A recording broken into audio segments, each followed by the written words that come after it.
ሰሞኑን በጉንፋን ተመስሎ ራስ መታት ጥምድ ያርጎ ነው ያዘኝ እና ምግብ የሚባል አስጠልቶኛ ነበርና ሳስበው እንጀራ ባገኝ መባል አይመስለኛም ብዬ አስባለሁ ሩዝ በዞረው ባልዞር ነፍሴ ግን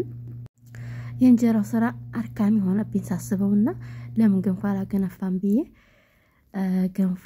ሰርቼ በላሁኝ ማለት ነው እንደምትመለከቱት ያራስ ገንፎ የሆነች ለስለስ ያለች ገንፎ ሰርቼ በላሁኝ እና በማንካም በእጅም ነው ማለት ነው በኃይልን እንዲያረሳ በእጅም ያሳየዋችሁ ነው በማንካም ያው ችግር የለውም በሁሉም ይቻላል ማለት ነው እና ራስ መታት በጣም ያስቸገረኝ ነው እስኪ በዚህ አጋጣሚ መድኃኒት የምታውቁት ካለ ማለት ነው ሽኩባሉን በኮሜንት እንብላ ማሻአላ ቆንጆ ገንፎ ነው ማለት ነው አሪቦ ብያለሁኝ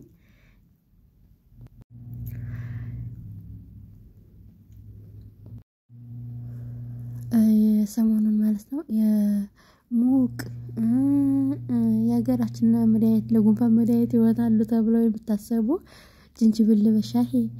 ያላረኩት የለኝም ማለት ነው ግን 15 ቀን በላይ አካባቢ ሊሆነኝ ነው በጣም ያመመኝ ነው ማለት ነው በዛ ላይ ያው ስራ ጋራ ሲሆን ትንሽ ከባድ ነው ብቻ አልহামዱሊላህ እንግዲህ ሁላችንንም በየለንበት አላህ Subhanahu Wa Ta'ala አፊያ ያድርገን ማለት ነው ያው እንደምትመለከቱት እኔ ባልሰራ ባልበላ ዝም ብዬ ብተኛ ነበር ደስ የሚለኝ ግን ደግሞ ስራውን ግዴታ ነው ለመስራት ደግሞ መብላት ግዴታ ነው ማለት ነው እንደዛ ስለሆነ ሳስበው ቃለል ያለኝን ያው ምበላው መስሎ የታየኝን ገንፎ ለመስራት ተገደድኩ ማለት ነው አብረን እንስራ አሰላሙ አለይኩም ወራህመቱላሂ ወበረካቱሁ ውድና የተከበራችሁ የቻናሌ ቤተሰቦች ሰላም በያላችሁበት ሰላማችሁ ይብዛልኝ ውዶችዬ ለቻናሌ አዲስ ከሆናችሁ ሰብስክራይብ እንዲሁም ለነባሮች ላይክ ሼር በማድረግ አበረታቱኝ መልካም ተበበራችሁ አይለኝ ማለት ነው ዛሬ ይዤላችሁ የመጣሁት በመዳም ኩሽና ገንፎ ነው ማለት ነው ገንፎ ነው የምሰራው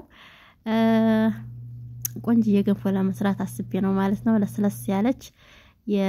ምንድነው የሚባለው ያራስ ገንፎ ማለት ነው ያራስ ገንፎ የሆነች ገንፎ ለመስራት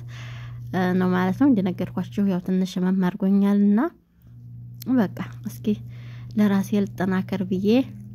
ገንፎ ለመስራት ነው ያሰብኩት እንዲያያችሁት ውሃ ሙቅ ከጨመርኩኝ በኋላ ትንሽ ጨው ትንሽ የስኳርና ከዛ ዘይቱን ነው የጨመርኩበት ያው ዘይትም ማረግ ይቻላል ላኪን ከዘይቱ ዘይቱን ማረጥኩኝ እኔ እሱን አርጌ በደንብ አፈላሁት ማለት ነው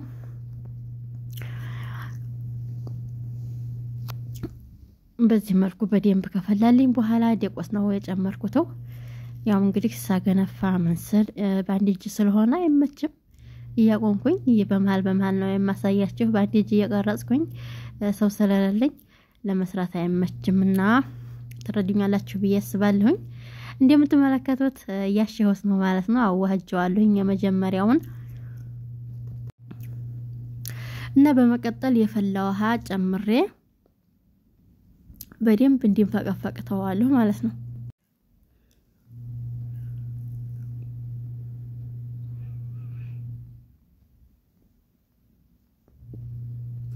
እንደምትመለከቱት ውሃውን በዛ አርጌ ነው ያንን ለስለስ ያለ ነው የፈለኩት ለጉንፋኑም ለሁሉም የሚሆን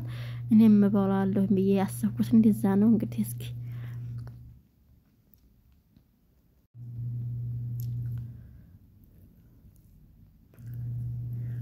በደንብ እየበሰለ ነው ግጥም አድርጌ ሳቱን ቀነስ አድርጌ ያንፈቀፈቁት ነው ማለት ነው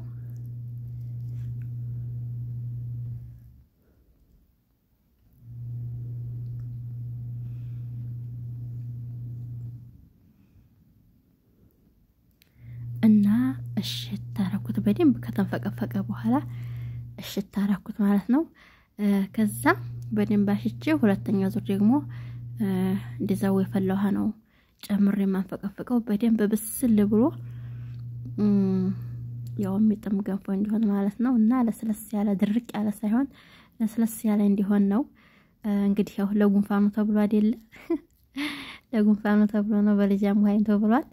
እና ለስለስ ያለ ገንፎ እንዲሆን ነው የፈለኩት ማለት ነው በድጋሚ ውሃ ጨምሬ ግጥም አረኩት ማለት ነው እኔ የተለያዩ ስራዎችን እቃዎችን ምናምን እስከታጠብ እሱ በደንብ በስራን ፈቀፈቃል ያው እናንተ በመሃል ስለማሳያችሁ ነው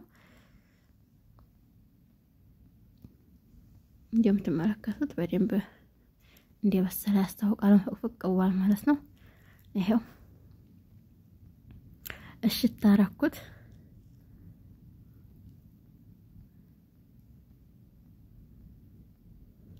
በደንብ ነው የበሰለው አሁን ውሃ ሳልጨምር ዝም ብዬ እገጥመዋለሁ ማለት ነው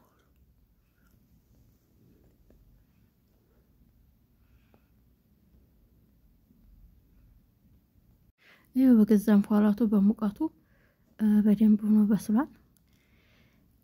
በዚህ መልኩ እንግዲህ ላግ ያረኩኝ ያገፍቻለሁኝ ያው ስላላሳየኋችሁ እንግዲህ ቅርታ እንዲጅ ስለሆነ ነው ሳህኔን አዘጋጅቼ ነበር ዘረገፍኩ ማለት ነው ይሄን ይመስላል ማሻአላህ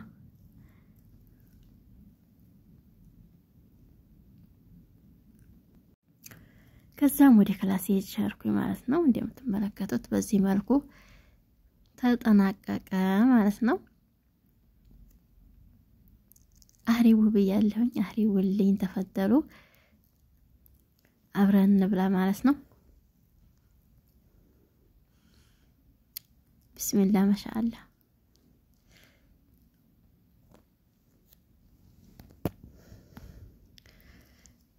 የሚገርም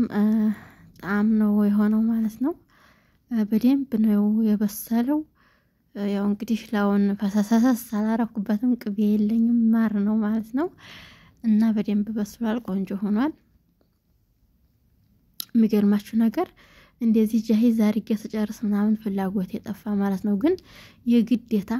እንዴት እንደዚህ ደክሜ በዛ ላይ ፈልጌው ያው ይበላኛም በያስቤ ናገነፋውትና የግዴታዬ በደንብ በበላሁኝ ማለት ነው የግዴታ እንጂ ብተወው ነፍሴ ነበር ግን ለፍቼበታለሁ በዛ ላይ የሚባላው ሰው የለም ጓደኛ የለም ብቻዬን ነኝና ምን አረጋዋለሁ እንብዬ ግዴታ የራሴን አስገድጄ በላሁኝ ማለት ነው እንደምትመለከቱት እንደዚህ አርቄ አልহামዱሊላህ ማሻአላህ بالعافيه በሉ በላሁኝ እንግዲህ የኛውን ምንም ማረግ አይቻልም ማለት ነው ምንም ማረግ አይቻልም ጓደኛ ቢኖር ጥሩ ነበር እንግዲህ ደሞ ካሰኘ ይታያል እና ስለነበረን ቆይታ አመሰግናለሁ